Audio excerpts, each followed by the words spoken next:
Hello, everybody. This is Noah and John, and we are from UrbanDigs, and it is Monday, so you're going to get your Brooklyn weekly market update, Johnny. Let's get right to it. We're looking at the updated data sets now. We're looking at all full supply in Brooklyn. No more exclusion rules, including everything. 3,495. We're starting fresh. Johnny, show me that chart.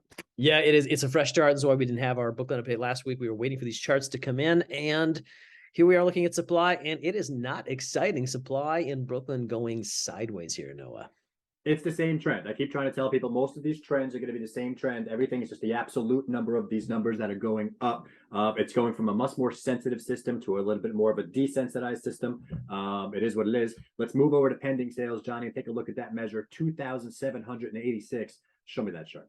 Yeah, and this is another one. So it's very similar to Manhattan. We're seeing a little bit of a tick up in pending sales here. Granted, it's below its highs. However, when you look at pending sales, this is kind of the time that you would expect pending sales to just kind of start drifting down because the front end of that pipe has less stuff. So the back end, where the numbers come out, should be a little bit lower. But we're seeing some ticks up here, and it's still an interesting phenomenon. We're going to keep our eye on it.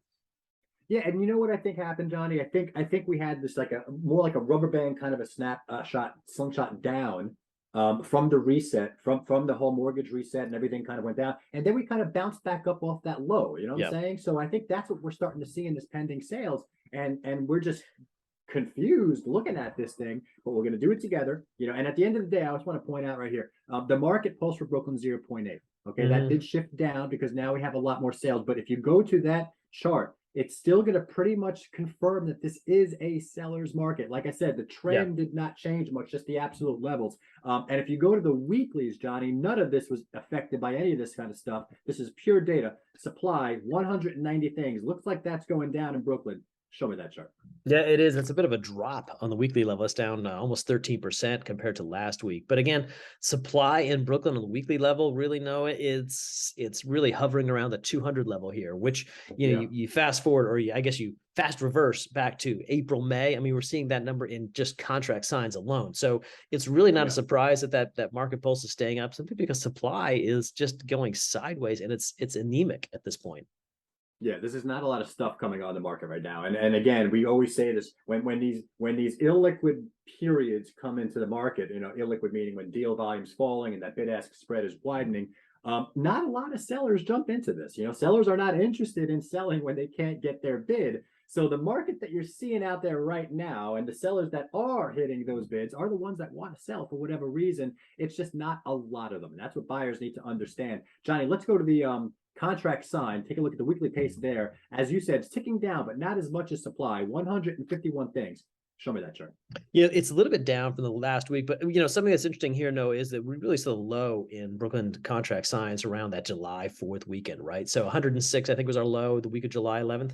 And since then we've been up. So we were doing roughly 100 then. We're back up to 150 now. So we're certainly off the highs, but it's almost if that trend has reversed, and it's still way too early to tell. But going back to what we were just talking about, how pending sales are surprisingly up. I mean, this might have a little bit to do with it. We're actually seeing a little bit more volume here on the contract sign level in Brooklyn, even though it's sort of seasonally where it should be. We've seen a tick up. Yeah, that makes sense, Johnny, because now that I think about it, you had the July 4th holiday and you had the reset period, both kind of bottoming at the same time. And again, we probably fell just a little too low on that side of it because of those two factors. And now we're bouncing up off that. It makes sense, right? The story's getting a little clearer.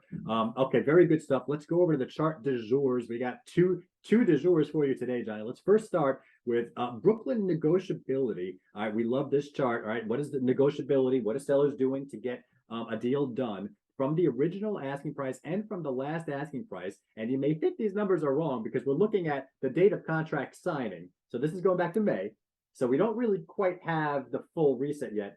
But look at this, Johnny. Sellers back then in April and May were basically getting 100% of their asking price. Right. I mean, it looks like there's missing data because the chart just ends, but no, the median price, and the data is pretty full for April. So I don't think we're going to see any significant change there. We might see a little bit of change in May, but I mean, these numbers are amazing, right? Median listing discount from the original ask, April 0, May 0.5%. So Some of the early numbers, if you're looking at where those sales are coming in, now granted, these are usually cash sales. They're usually sales that take place without a mortgage, that they're happening somewhat quickly. These numbers are higher than 2 and 5% for some of the ones that have come in. So we're still seeing some discounts come in on the front end for the quick sales. But in general, this market in Brooklyn is still a seller's market.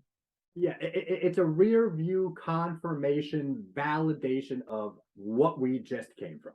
That's what this is, guys. Yeah. I mean, everyone keeps saying that the peak of the market was somewhere around February, March, April. Well, you know what? In Brooklyn, it looked like it leached a little bit into May. And that does not surprise me at all when I look at this. And if you think about where this market is right now, sorry about that, I'm sure the market's at a different place than this right now. And we're going to have to wait about 3 months to get that data. And let's take a look at what that median sales price data is. This is that second chart I was promising you guys. If we break down Brooklyn closed sales, okay, closed sales, now we're looking at sale date. Townhouses are in blue, median sale price. Condos are in green, right? And you got the co-ops, of course, down there in yellow. Poor little co-ops in Brooklyn, not really participating in this. But take a look at this, and this is a rolling 3-month average to smooth it all out. And again, this is rear view mirror peak stuff. So you're probably looking at the top right here, and over the next couple of months, we're going to really see what we just went through. Right. And there's a couple of things that are standing out to me. One is it seems like the townhouse and the condo market correlation is starting to widen a bit. That spread is really getting a little wide. I mean, it looks like if you go back all the way to 2005, they've been pretty tight where they are. Now, granted, we're not breaking out new dev, we're not breaking out resale here. We could probably do that in a follow-up episode, but it just seems like that's an interesting thing that stands out. The second is, co-ops. I mean, they've been basically there. It's just a very slow grind up. So if you're looking for value in Brooklyn, it remains on the co-op side, I would say.